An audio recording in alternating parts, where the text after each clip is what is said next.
What's up, Manna fam? Pastor Riley here. Part 4 of our journey with Joseph. Now, in prison, we see again that the Lord was with Joseph, showing him steadfast love and favor with the keeper or the warden, who would have ultimately put Joseph in charge of all the prisoners. The keeper of the prison, he paid no attention to anything that Joseph was in charge of because the Lord was with him. So again, this prison keeper, the warden, saw that God was with Joseph. So he's like, hey man, if Joseph's got it, God's got it.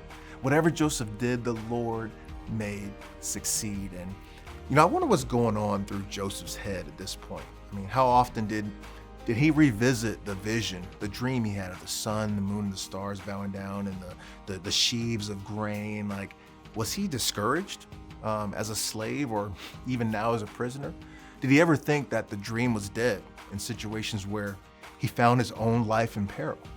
Did he find his identity in where he was or what he was doing?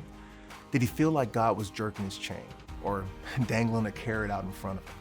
Maybe God had forgotten about him, and honestly, he might need to create his own opportunity. Joseph accurately interprets the dreams of two prisoners, one who was the cupbearer for Pharaoh. So Pharaoh would be the king of all Egypt. And he seizes an opportunity. He's like, hey man, remember me, I looked out for you. So that these guys, they had dreams, and they said to Joseph, is like, hey, can you interpret our dreams? We have these dreams, but there's no one to interpret them. Joseph in the scripture says, don't interpretations belong to God?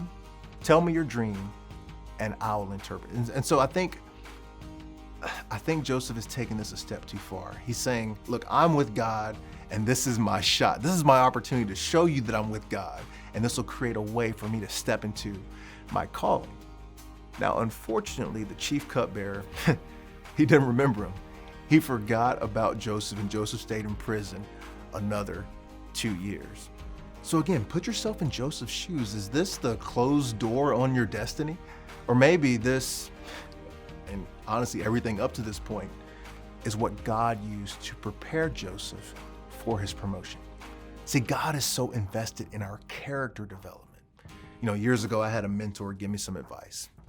He said, don't wait to be who you're going to be who you are right now. And I see that wisdom played out in Joseph's life. God created him on purpose, for a purpose, to lead his people, to shepherd his people, to wisely steward resources.